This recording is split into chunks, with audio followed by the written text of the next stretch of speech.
Pode-se dizer que a linguagem musical é formada por diversos sons que apresentam espaços de tempo pré-determinado, formando assim ritmo. Para ela ser considerada música, né? Tem que ter ritmo, harmonia e tem que ter melodia. O ritmo é dado pela marcação do tempo. Sabe quando a gente dança, aí o professor fala 1, 2, 3, 4, 1, 2, 3, 4. Esse é dado como um ritmo. A harmonia trata-se da combinação dos elementos musicais simultâneos. Já a melodia refere-se à sequência de som que se apresenta na música, sendo percebida em nossa mente como uma unidade. Por exemplo, conseguimos assobiar uma canção, mesmo que não sabemos tocar um instrumento. Para quem sabe assobiar uma canção, por exemplo, né? Sem saber tocar um instrumento, como já foi dito. E no Brasil, temos vários ícones da MPB, como Caetano Veloso, Gilberto Gil, Elis Regina, Tom Jobim e muito outros, né? Bastante variedades de música que a gente tem hoje em dia. Bom, segundo como a gente pode ver na imagenzinha, é a dança, né? A dança é uma arte de movimento corporal, usando o corpo como instrumento. As pessoas podem exteriorizar seus sentimentos fazendo gestos cadenciados por um ritmo, né? Temos vários ritmos. Temos salsa, temos tango e vários outros, né? E é uma das formas mais antigas de manifestações artísticas, tendo origem ainda na pré-história. Olha só, muito antigo, hein, a dança? As pessoas dançavam em rituais de celebração, agradecimento, cerimônias fúnebres e para pedir proteção, ou seja, a dança tinha um caráter sagrado, né? Nem sempre a dança foi dada como prazer, uma expressão corporal. Às vezes pode acontecer o que foi dito, né? E geralmente esse tipo de arte vem acompanhado da música, os dois, né? Um do ladinho do outro ali, sendo quase sempre inseparáveis. Já pensou dançar sem música? Estranho, né? É uma maneira muito saudável de expressão, pois além de favorecer a criatividade, também auxilia na vitalidade corporal e psicológica, trazendo inúmeros benefícios. Como exemplos de grandes dançarinos brasileiros, temos Ana Botafogo, Carlinhos de Jesus e Valdo Bertazzi, tá bom? Temos também Isadora Duncan, que é uma bailarina norte-americana, muito importante para a arte da música. Temos também um terceiro, a pintura. A pintura, né? A gente pode definir a pintura como técnica de depositar pigmentos coloridos. Pode ser pastoso, líquidos, impostos. Temos aquarela e outros vários tipos de pintura. Sobre uma superfície gerando imagens figurativas ou abstratas. Bom, uma imagem de pintura que a gente pode é a Santa Ceia, por exemplo, da Vinci, e temos também a Mona Lisa, que fica lá naquele lugar bonito, no Louvre, né? Museu do Louvre. E, além disso, é considerada uma das formas de artes mais tradicionais. Acho que quando a gente pensa em arte, principalmente na escola, a gente sempre pensa em desenho, né? Caderno de desenho, os lápis de cores. É a forma mais tradicional de se pensar quando a gente pensa em arte, né? E temos também a escultura. A escultura, a gente pode pensar, por exemplo, em Michelangelo, que fazia aquelas esculturas lindas, aquelas mulheres lindas que pareciam que a pele era um véu, né? De tão lindo que a gente pode ver essas imagens, essas moldagens de Michelangelo, né? É uma arte de modelar ou desgastar matérias brutas, como argila, mármore, madeira e pedra. As pessoas, né, fazem arte de diversos tipos, usando formas, espaços e volumes. O artista cria obras tridimensionais. Tridimensionais é aquelas que a gente vê todos os lados, né? Ou que seja, e tem altura, largura e profundidade. Ela tem tudo isso. Assim como outras formas de artes que vimos até agora, né? Ela também é um tipo de arte. É curioso que nesses primeiros trabalhos em esculturas não existiam representações de figuras masculinas, tá vendo? A gente só via mulheres esculpidas. E prevaleciam as formas femininas, como o ventre, os seios volumosos, como a gente pode ver lá na primeira imagem, lá na pré-história.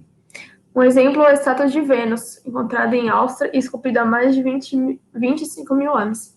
Eu queria falar para vocês, aquela estátua lá, se eu não me engano, é a estátua de Vênus, tá bom? Que mostra todas as formas de fertilidade de uma mulher. E alguns importantes escultores brasileiros são o Aleijadinho e o Victor Brecheret. Eu acho que é assim que se pronuncia o nome, tá bom? O próximo que a gente tem, e a minha paixão, é o teatro, tá? É a linguagem artística em que as pessoas, no caso, os atores e atrizes, representam uma forma de história para o público. É uma história muito legal. Ela aconteceu no Ocidente, surgiu na Grécia Antiga, tá bom? O teatro, a forma de teatrar, digamos assim. Tem vários outros artistas, e quando eu lembrar o nome eu falo para vocês, tá? Nessa época, o teatro mesclava temas sagrados e profanos, e eram feitos em homenagens ao deus Dionísio, considerado deus do vinho, das festas e da fertilidade. Nessas encenações não era permitida a participação de mulheres, sendo apenas homens a desempenhar seus papéis. O homem que fazia o papel da mulher, o homem que fazia o papel da criança, o homem que fazia o papel do homem.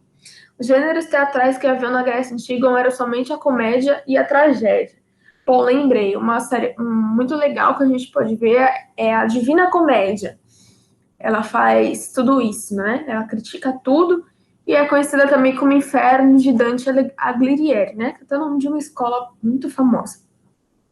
E hoje existem diversas maneiras e estilos de se fazer teatro. Tem musical, que aí junta a música, que junta a dança, temos ópera também, fantoche, teatro de sombra, drama, comédia de rua, vários tipos de teatro, né?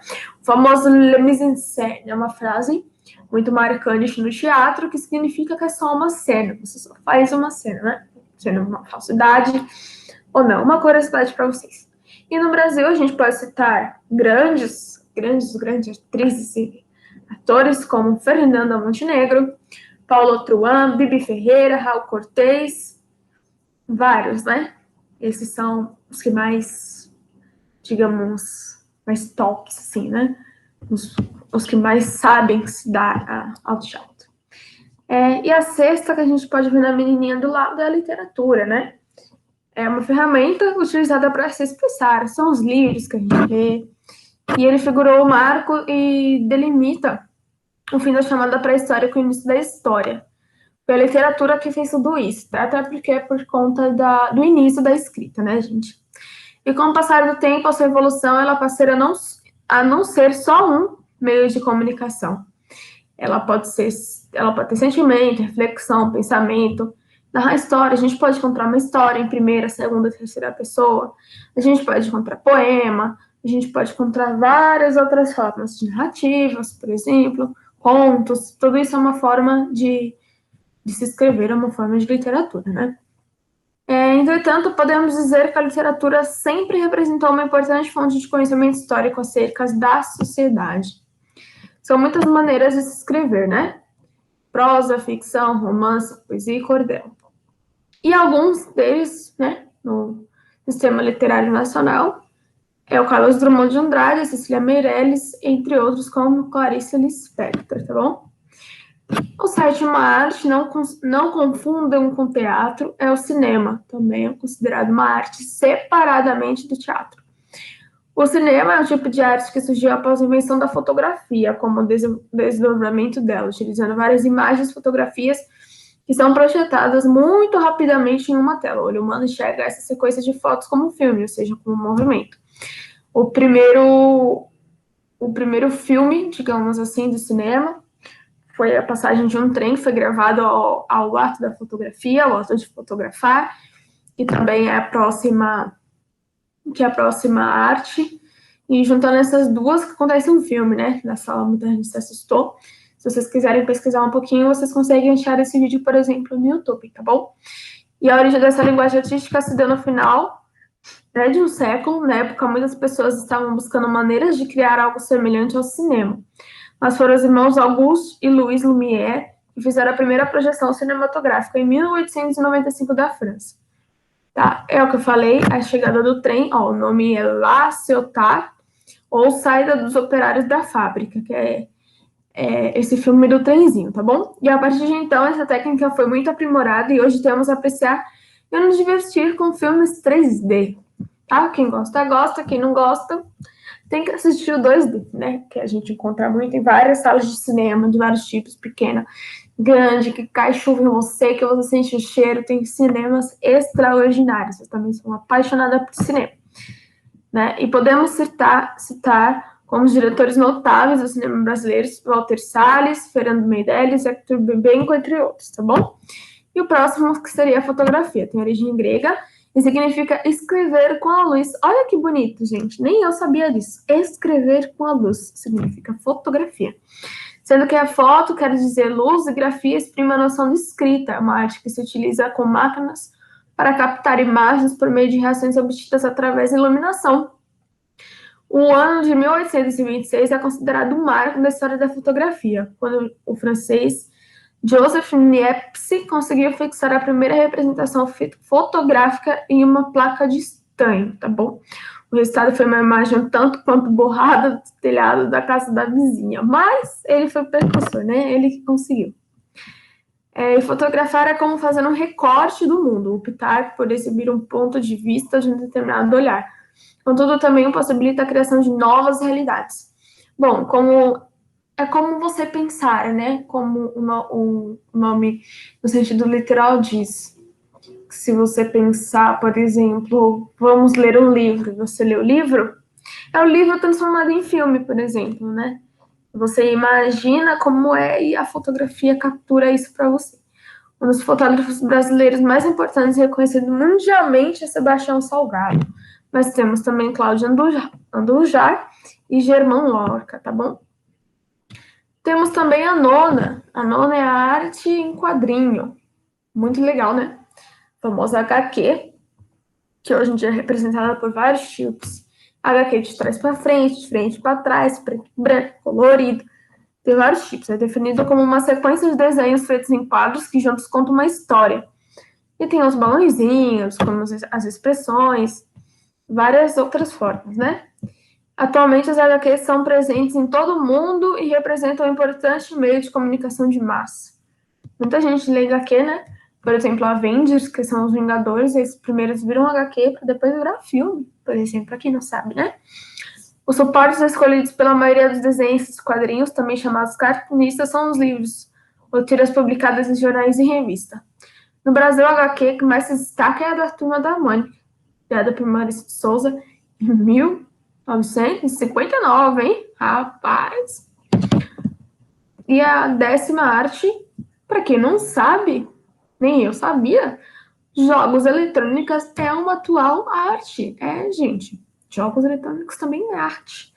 Ou games são programas nos quais as pessoas interagem com objetos virtualmente, tendo que ultrapassar desafios, cumprindo metas e se divertindo, né? Que a gente faz no jogo.